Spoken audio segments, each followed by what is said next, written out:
Today on General Hospital, Joss has questions for Albrecht about Faison's book, Nathan makes a decision about his feelings for Lulu, and Lulu confides in her mother about her and Nathan's kiss.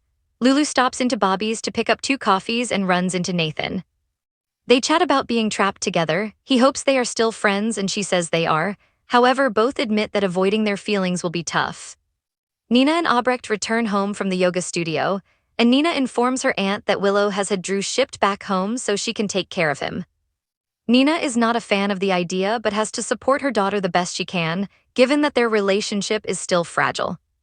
Albrecht tells Nina, as the mother, that it's her job to tell her child the hard truths they don't want to hear, and that this is a bad idea. Nathan stops by later after Albrecht has gone and tells Nina about the kiss with Lulu and his feelings for her. What started as a friendship and bonding over shared circumstances has turned into something more. However, there are problems, and Nina knows one would be Maxie. Nathan says he knows Maxie has moved on and has no intention of interfering in her life with Spinelli and the kids when she wakes up.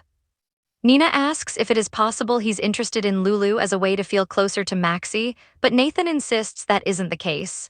However, they agreed this can't go anywhere, but it doesn't change how they feel. At Alexis' office, Michael and Willow arrive to meet with Rick and Alexis to discuss a custody compromise. Michael explains that Diane is in court and that Rick is only here to help facilitate an agreement. Rick explains that if they go back to family court, it could be a year or 2 before a decision is made, and neither will get the outcome they might want. Alexis suggests that is why they come to an agreement. Willow doesn't see why, given that Michael is dating a hooker and about to be charged with attempted murder. Things look pretty good for her. Alexis tells Willow, unfortunately, there are arguments to be made against her, including being married to Drew, who is the main suspect right now in Judge Herring's payoff and murder. So no judge will give her half custody or even full custody. The best move is to compromise. Willow asks Michael what he's offering. Michael offers visitations on weekends, but she wants shared custody. Alexis suggests a 60-40 shared custody for now in Michael's favor. Willow excuses herself to think about it. As Alexis apologizes to Michael for what she did to him in court, outside the office, Willow snags Michael's keys from his jacket and puts Tracy's key to Drew's house on his keyring. At Laura's office, Joss interviews the mayor for a school project, and as she puts her laptop back in her bag, she takes Faison's book out and places it on her desk. Laura asks where she got that. Joss claims she picked it up at the library as the woman on the cover looks just like Anna. Laura says it is Anna, and explains that Faison wrote the book as he was infatuated with Devane. She gives the undercover WSB agent a quick history lesson on Faison.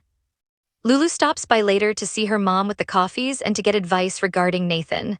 She filled her mom in on what happened during the storm, and while they agreed nothing could happen, she's unsure she can stay away from him.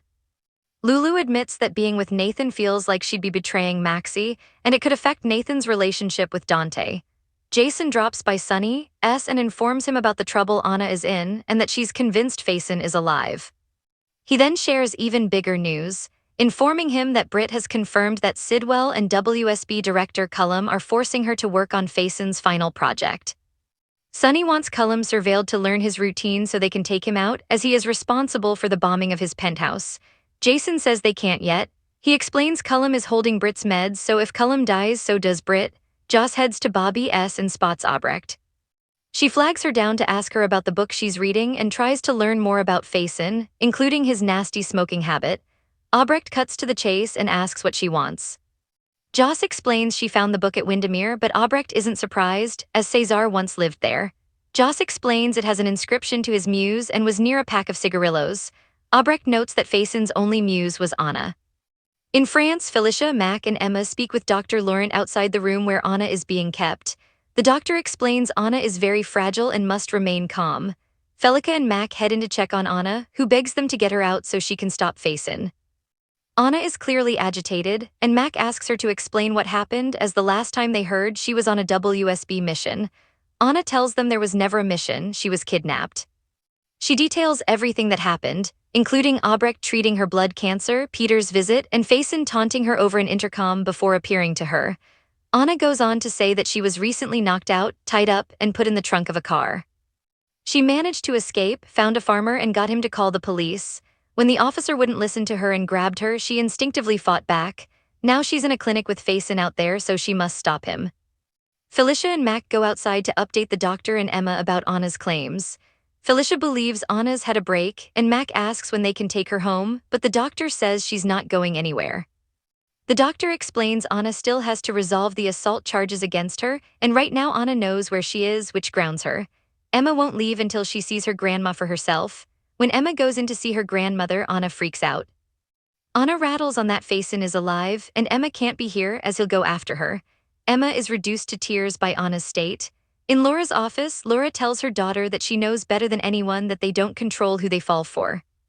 She tells Lulu she's still getting her life back on track, so take it slow, but remember that she deserves to be happy too, even if it's with Nathan. Nathan tells Nina the situation with Lulu is also more complicated, given that Dante is his best friend. Nina tells him that if his heart is telling him to go for it with Lulu, then trust it.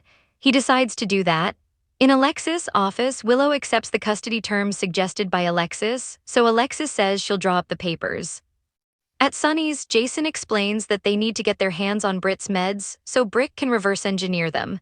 Sunny says they have an advantage right now as Sidwell and Cullum don't know they are onto them, and the clock is ticking. Jason promises that as soon as Britt is in the clear, Cullum is dead. At Bobby's, Joss entertains Albrecht's idea that the book is from the 90s but not the cigarillos, so what is this, someone impersonating him? Albrecht says that, or maybe a fan is emulating him.